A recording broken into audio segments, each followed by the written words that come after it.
Before starting the review, the gun being reviewed was bought from Vertex Airsoft. I'd also like to give a shout out to Airsoft Society user Colin C., who had a big hand in getting the Tavor to me.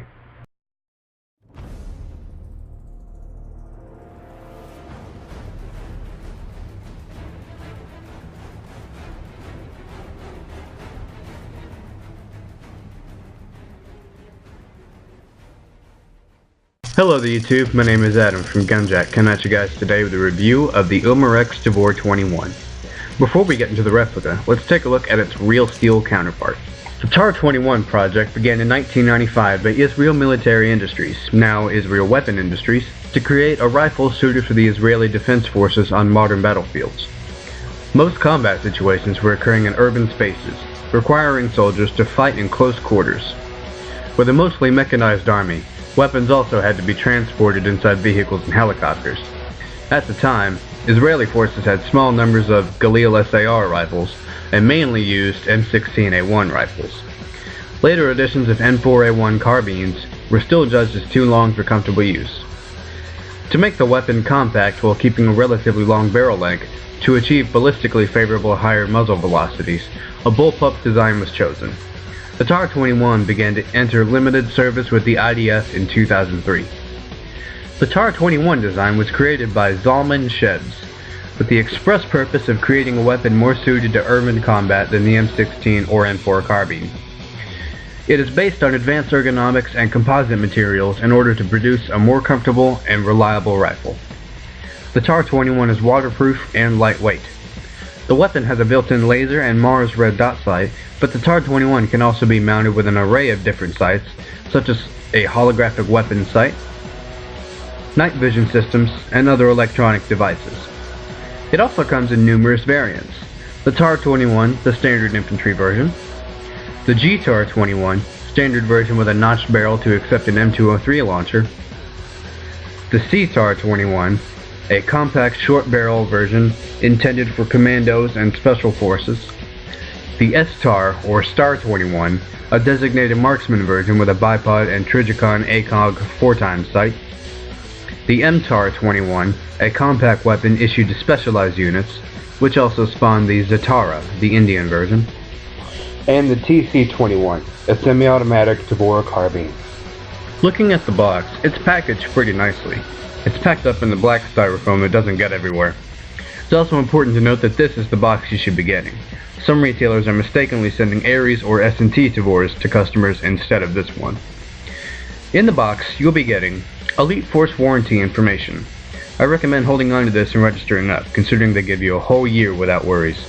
A 300 round M4 high cap, and the Tavor.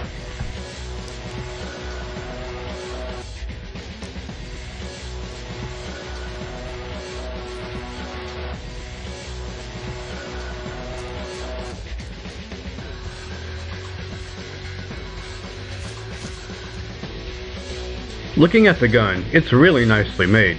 It's constructed out of a polymer composite similar to that of a G36 or an AUG. The grip has a serrated texture to it and it's easy to hold on to. In fact, the ergonomics are amazing on this gun. The length of pull, or length of the grip to the stock pad, is about the same as an M4's, so it's not too unwieldy. The forward grip is also very comfortable. On the back of the gun, the butt pad is made of a hard plastic, which is not rubberized or serrated. It won't slip around and make people bleed, but it is worth attempting a home remedy. Pulling a pin in the back, which is kinda loose anyway, gives you access to your motor and the rear of your gearbox. Here you can adjust motor height and use the quick chain spring system. Since this gun is made by Umarex, it's got some great traits on it near the back on both sides. On the rear left side of the stock, and on the faux bolt.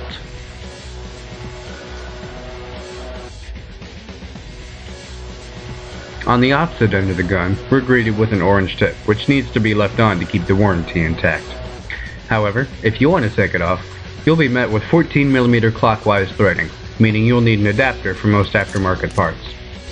There's also a side rail which can be moved from side to side, and the charging handle.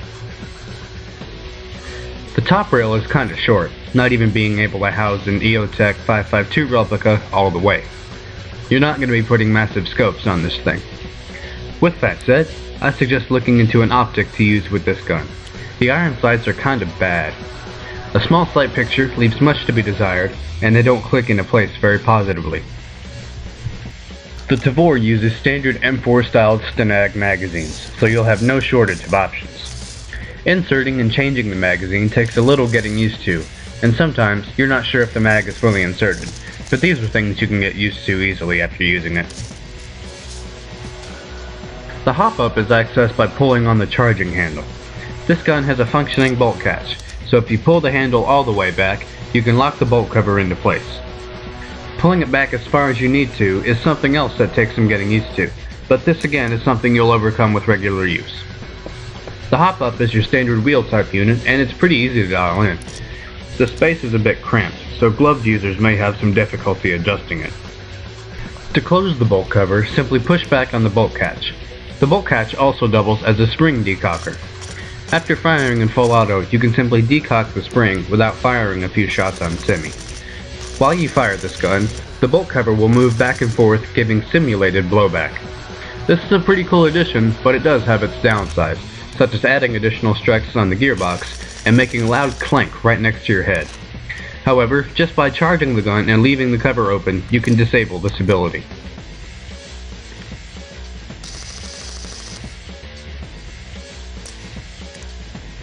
Unfortunately, I can't get chrono results for this gun.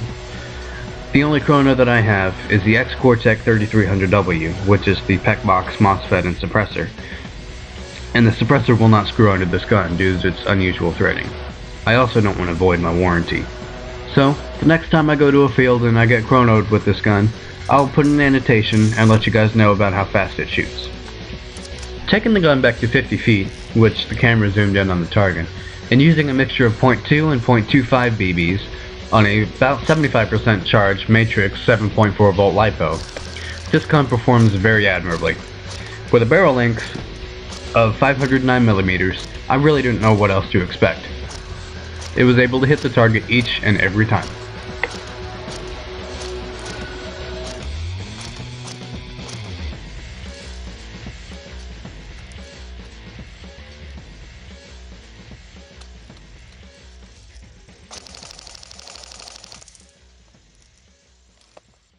Now taking the gun back to 100 feet, which again, you're looking at the target, the gun was able to perform about the same as it did with the 50-foot target, meaning that it hit it every time. Before I started taking shots, I also adjusted the hop-up just a little bit, and it made a world of difference. The hop-up unit is very effective. With the stock hop-up, and no mods made at all, I would say that this gun can perform about the same as your standard M16. The maximum range probably at about 130 feet.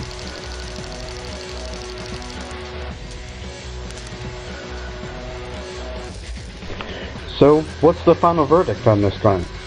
Well, it's the best made of the three brands that make the Tavor, and for around the same price. It feels great and it performs well.